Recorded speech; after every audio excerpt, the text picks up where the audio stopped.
pour s'intéresser à la culture. À vos proches.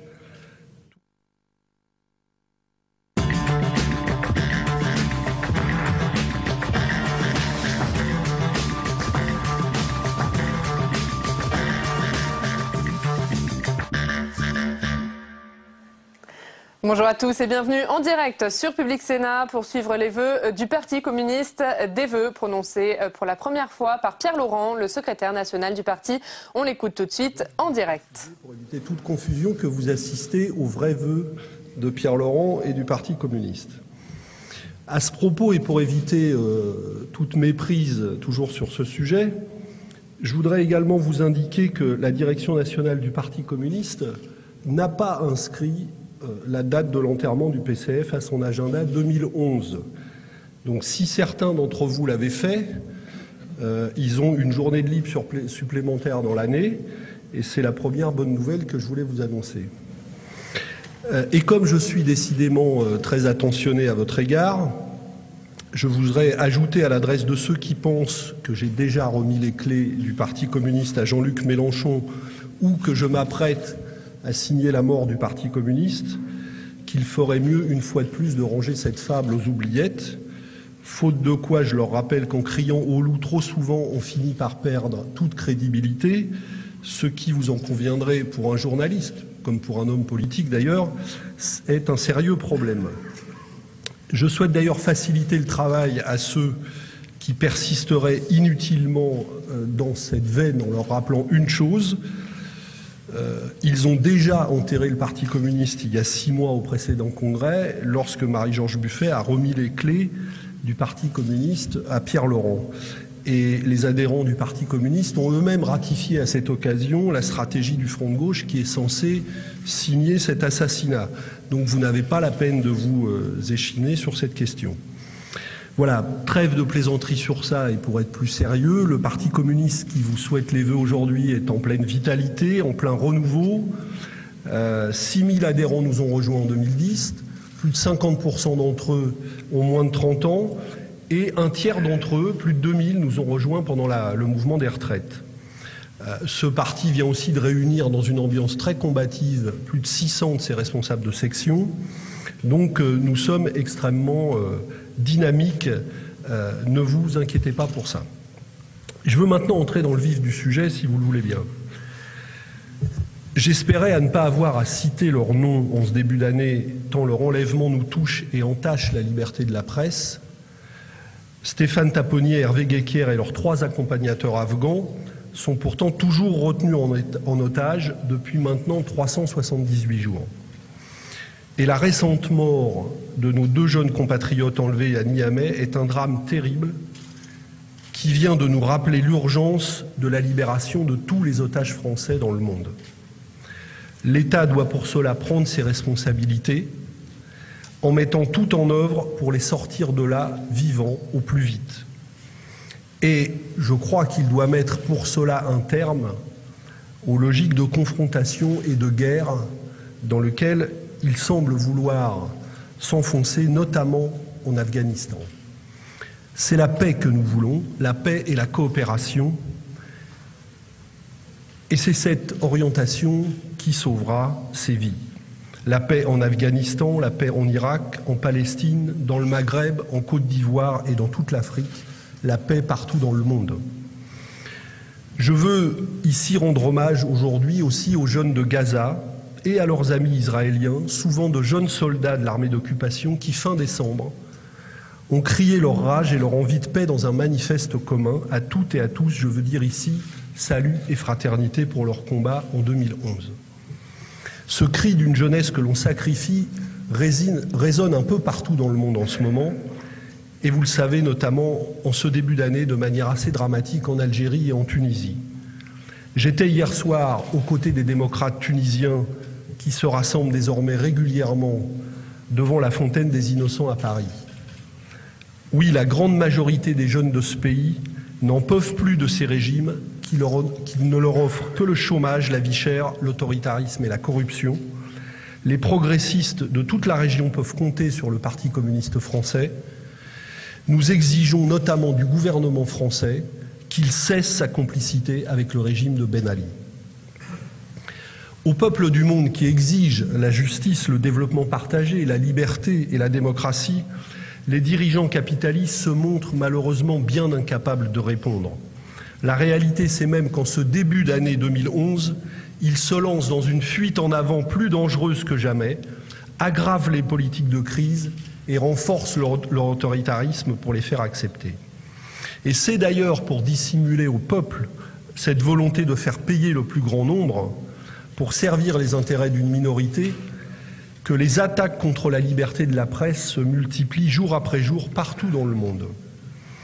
La décision prise par le gouvernement hongrois de maintenir une loi de censure des médias dans le pays, alors même que la Hongrie vient de prendre ses fonctions à la présidence de l'Union européenne, est tout simplement inadmissible.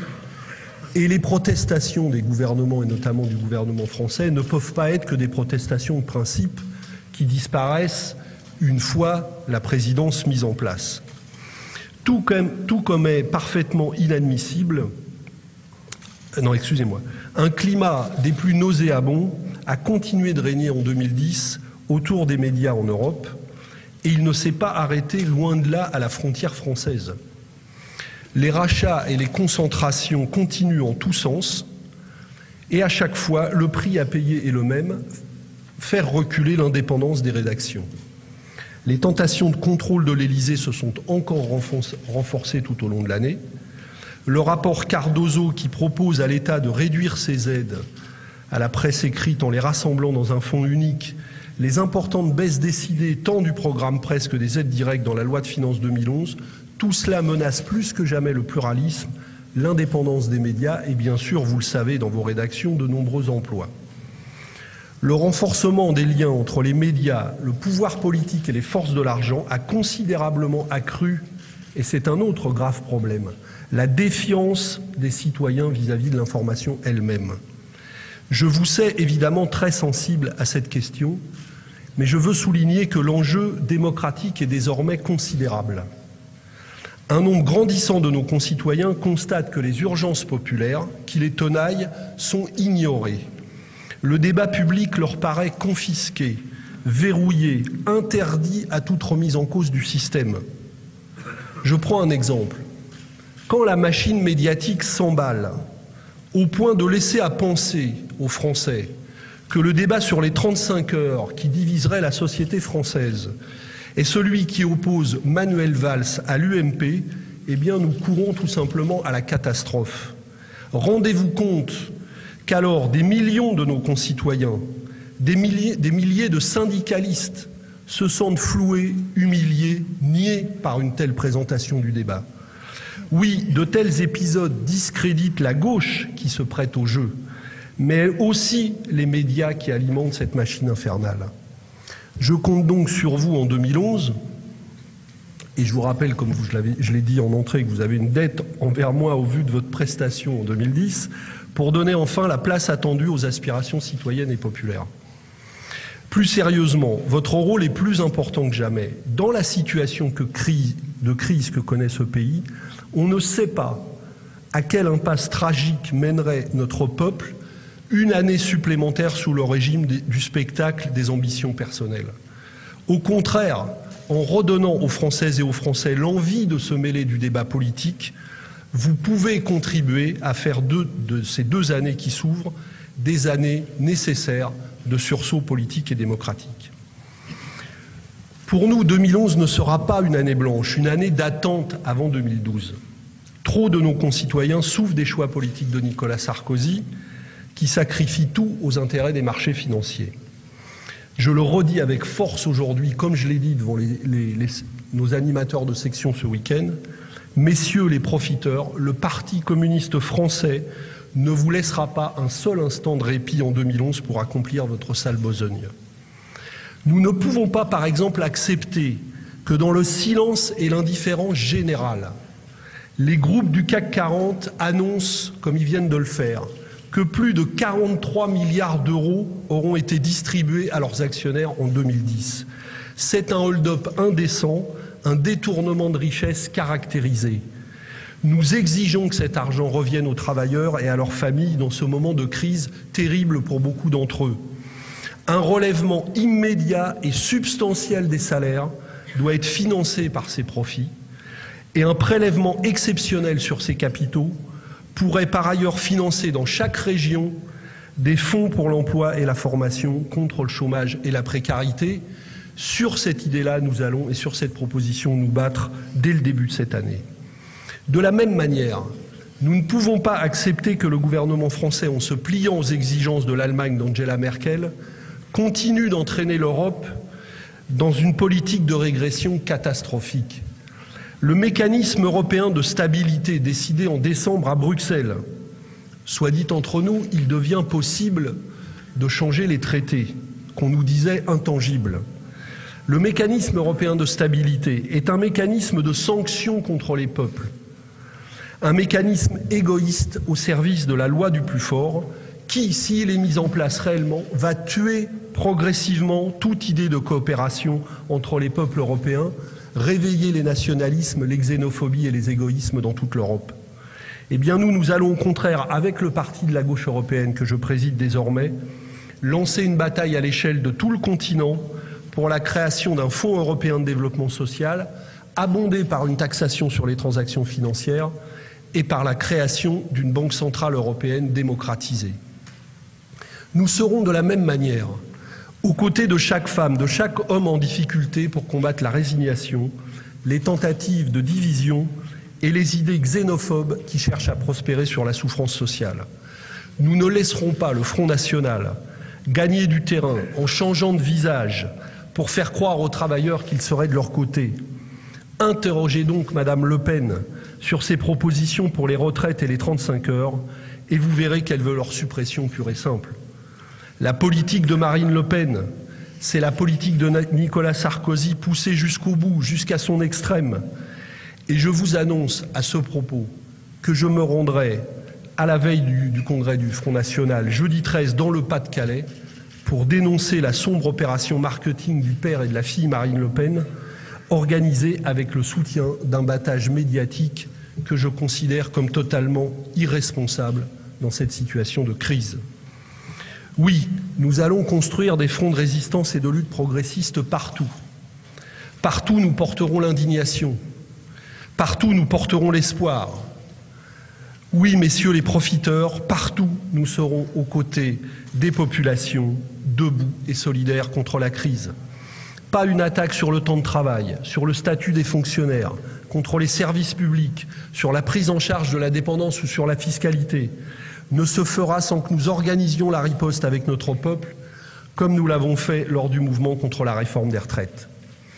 Aux élections cantonales, nous ferons tout pour contrer la volonté de la droite de liquider les politiques publiques au plan départemental.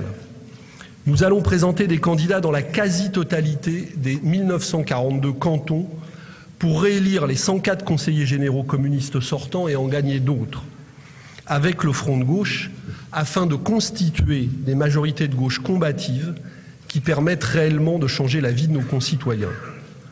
Je veux redire ici, à ce propos, à nos partenaires socialistes et écologistes que dans l'intérêt des populations, nous n'accepterons pas qu'ils jouent contre le camp de la gauche, comme ils s'apprêtent à le faire dans le Val-de-Marne, contre la remarquable présidence conduite par Christian Favier, ou comme ils s'apprêtent à continuer à le faire en Seine-Saint-Denis.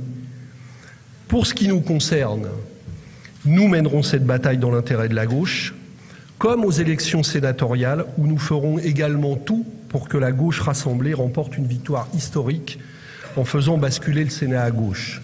Nous ne jouerons jamais contre le camp de la gauche.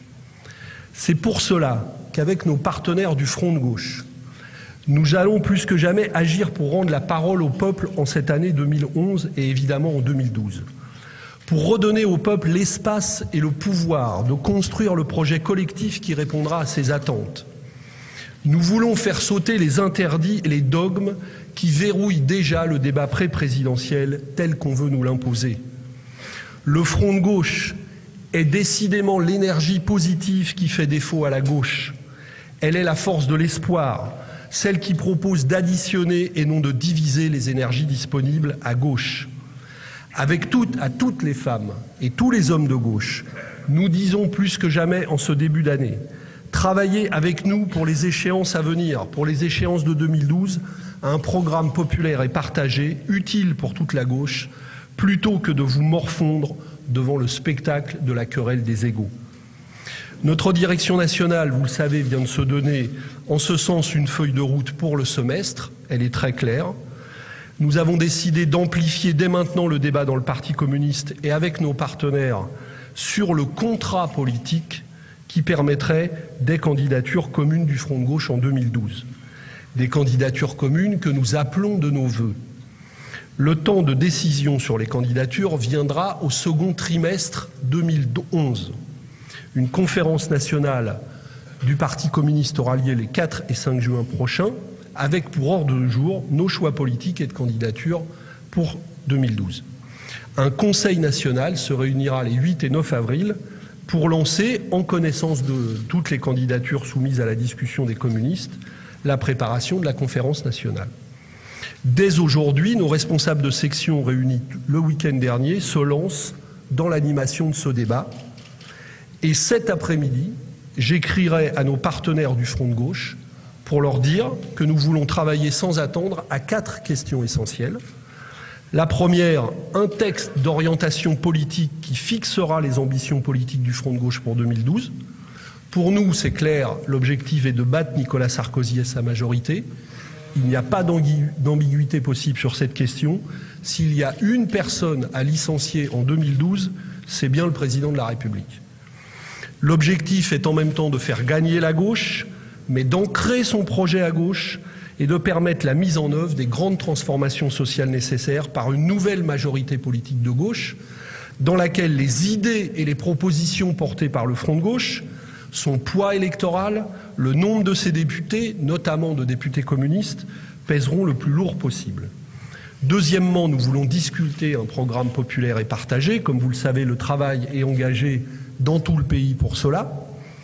Troisièmement, nous voulons discuter d'une campagne qui repose sur l'élargissement populaire et citoyen du Front de gauche, avec un dispositif collectif pour l'élection présidentielle qui récuse la personnalisation présidentialiste, qui soit à l'image de la pratique politique que nous voulons, qui fasse vivre la diversité de la démarche engagée et qui en garantisse les objectifs politiques.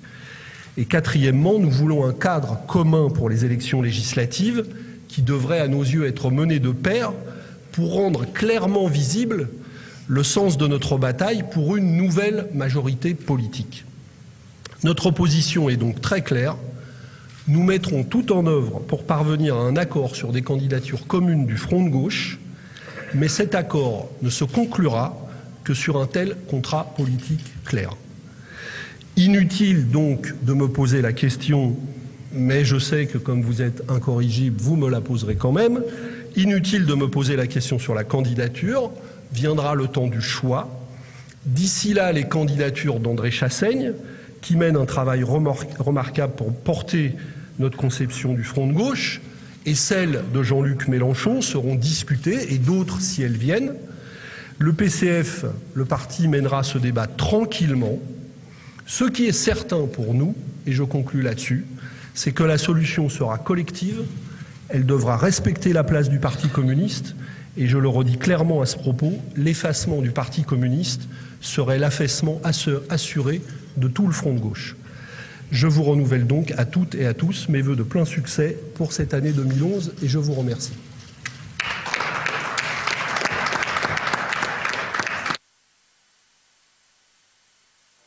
Voilà donc pour les vœux du Parti communiste. Pierre Laurent qui a débuté son discours avec une pointe d'ironie. La mort du Parti communiste n'est pas inscrite à l'agenda 2011. Il a ainsi répondu aux critiques d'une partie des militants qui craignent de voir leur parti phagocyté par le parti de gauche. Je n'ai pas cédé les clés du parti à Jean-Luc Mélenchon, a réaffirmé Pierre Laurent. Pour la présidentielle, le Front de gauche, composé à la fois du Parti communiste et du Parti de gauche, devrait présenter un candidat commun. Pour le moment, 2 candidats sont déclarés, André Chassaigne pour le Parti communiste et Jean-Luc Mélenchon pour le Parti de gauche. Le Parti communiste qui annoncera le choix de son candidat lors d'une conférence nationale. Ce sera les 4 et 5 juin prochains. Toute la semaine, Public Sénat continuera bien sûr de vous faire vivre les vœux des principaux dirigeants politiques. Demain à 11 h, vous suivrez en direct les vœux d'Europe Écologie Les Verts. Et à 17h30, vous pourrez suivre en direct de l'Elysée les vœux de Nicolas Sarkozy aux parlementaires. Très bonne journée sur Public Sénat.